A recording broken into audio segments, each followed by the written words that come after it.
I'm so excited to share with you today my first page that I'm using, my February 2017 DIY stash kit. So I am going to scrapbook two 3x4 photos today. It is a picture of my friend's little boy on his first birthday, and I was able to snap a photo of him and a photo with him. Unfortunately, he's not smiling, but that's okay. I still think he's totally adorable. So right now I'm going through the papers in my kit, and I know I'm definitely going to use this cut apart sheet because I wanted to use the number 1 since he's turning 1. And then I picked out some other colors that I thought would go well with that.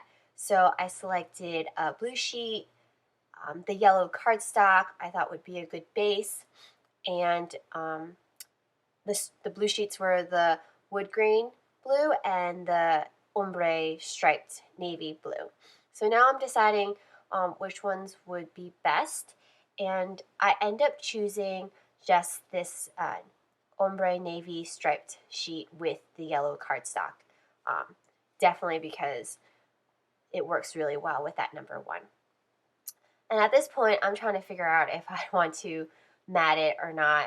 Um, and in the end, I do decide to mat it. But I definitely didn't want the darker blue. I really wanted it to just be a subtle um, backdrop to the photo. So I mount it on the upper portion of the sheet right now so that it's the lighter blue stripes. So I'm also going to be matting the other photo in a little bit, but I also decided that I didn't really need much of the background, so I actually trimmed down my photo to be a little bit smaller and matted that instead to just create some variation in the photo sizes, and they won't just be two 3x4s. His expression in these photos are super, super funny. It's like the attitude of he's not having any of it, but he's still a sweet, sweet little boy. Right now, I'm backing my smaller photo, and I'm using my scissors because it's actually really difficult to use my trimmer to cut it off from the sheet because I want to save as much of the paper as possible. Right now, I am debating how to lay out the rest of the page, and I saw someone cut off corners for their pages, and I thought this might be a really good chance to just cut off a big corner and make that the focal point. And I'm laying out the pictures right now. I want them not so straight because it's supposed to be fun and whimsical, so I'm doing a little bit of a slant for the photos. And I definitely want the one to be on top so that it can focus on that as the title. Now, I am really big on committing early so that I don't make too many changes and double guessing myself. So, as you can tell, I have already pasted down my photos, and now I'm trimming off the one because I didn't like how everything was so square, and I wanted to make the one just have a border of the yellow. The page is feeling a little empty on the upper right hand corner, so I am now debating what to put there. And I thought, I could definitely cut another little corner off and put it in the upper corner to make it feel a little more grounded and it feels like it's filling up the page, but not entirely. So I cut off another corner and decided to put it up there so I definitely can put an embellishment cluster up there.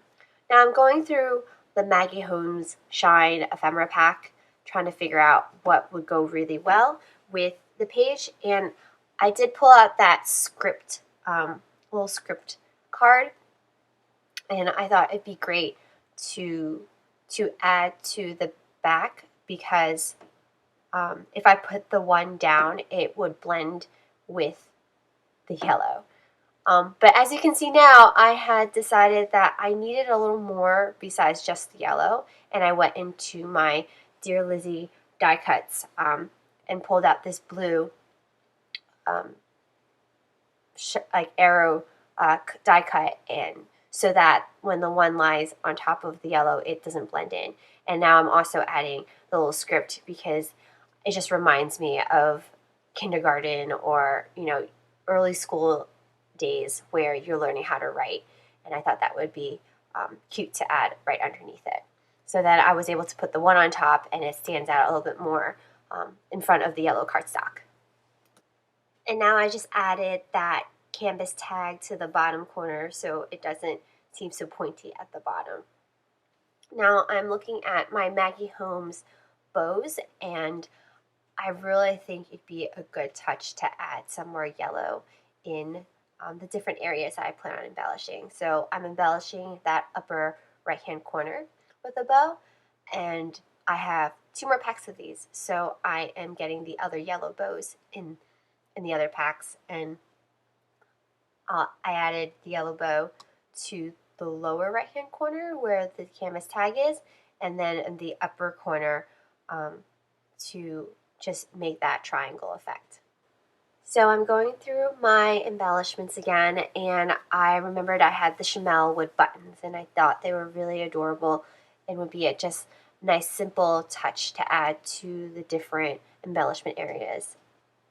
So the first one I tried was this Believe one that I added to the lower bottom right, and then I added a yellow arrow to the one on the upper left by the photo of him, and I thought the arrow would be really cute pointing towards him. And then I added one more just blue geometric shaped colored one, patterned one to the upper right.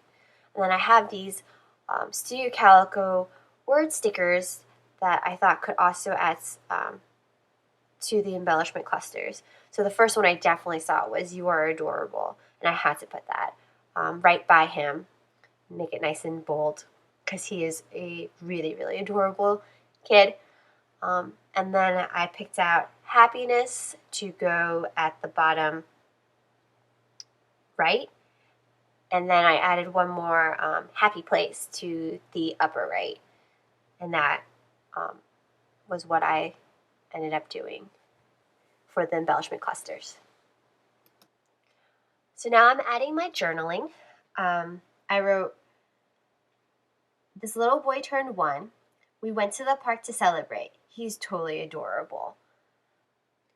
So I do come back into to add lines to my underneath my journaling a bit later because my writing's a little crooked, and when I add lines underneath it, it looks a little more neat, and it hides the crookedness behind it. Now I went and got my roller date stamp. This one's an Amy Tangerine one, to stamp the date that we attended his birthday, right underneath the number 1. So that's the last thing I add to the page. But I do add a little tab and a little camera icon after I turn off the video camera. But you'll see that in my final photos.